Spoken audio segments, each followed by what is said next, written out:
Welcome back, everybody. Today I'm going to be making soft and tender honey butter biscuits. This is basically my copycat recipe for Church's honey butter biscuits. They are soft, tender, and glazed with honey and butter. It's so delicious. Here's how I do it. In a large bowl, I'm going to add 2 1/4 cups of all-purpose flour and 1/4 cup of cornstarch, and I'm going to combine well. I find the addition of the cornstarch really gives a soft texture to the biscuit. So now I'm going to add 1 tablespoon of sugar, a teaspoon of salt, and 1 tablespoon of baking powder. I'm going to continue to mix and combine well.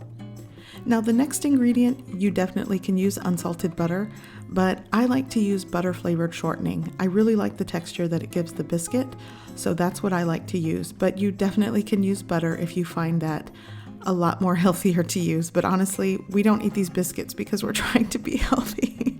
But do what you like. So I'm going to cut in this butter flavored shortening into the flour mixture until it's crumbly, kind of like sand. So now that that is combined, I'm now going to add 3/4 cup of whole milk. You definitely can use buttermilk, but I find that in the original Church's Chicken honey butter biscuits, I really don't detect buttermilk. I could be wrong. I'm kind of guessing on the taste, but I think whole milk works best for these biscuits. So you want to fold it. You don't want to overwork the dough because you don't want to get the gluten overworked in the flour, so folding works best. And it is tacky, so you don't really want to work with your hands. You want to use 2 large spoons, and it's basically kind of like a drop biscuit. I also want to mention, if you are not going to weigh your ingredients, when you are adding your whole milk to the dough, you want to do it little by little. It might take you more milk to achieve a sticky, tacky dough, but I weigh the ingredients and 3/4 cup works. But if you are packing your cups of flour, then the dough might be drier, so you might need to add more milk. That's just something to keep in mind.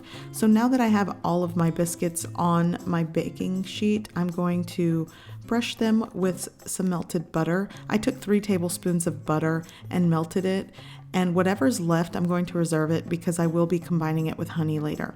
So my 11 biscuits, I didn't quite get a dozen, are ready for the oven. I will bake them in a preheated oven at 450 degrees for 10 minutes.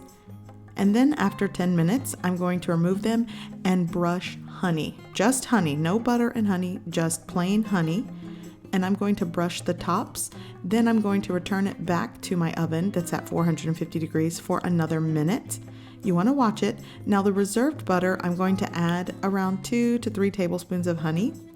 And I'm going to give it a mix. I'm going to pop it into the microwave to sort of warm it through. You don't want to cook the honey and the butter, just maybe 10 seconds. And then once everything is combined and melted, I'm going to remove my biscuits from the oven again. And now I'm going to brush them with honey and butter. And then I'm going to pop it right back into the oven for another minute. In all, the biscuits cook for 12 minutes. And it might be a tedious step to do this twice to glaze it, but that really does give you that nice glaze on top of these biscuits. And I like to drizzle a little more honey on top before serving. You might think it's too sugary and sweet, but it's actually the exterior that is glazed that's sweet, but you bite into it and it's a delicious soft biscuit. So I hope you guys give this recipe a try. I hope you like it, and thanks for watching.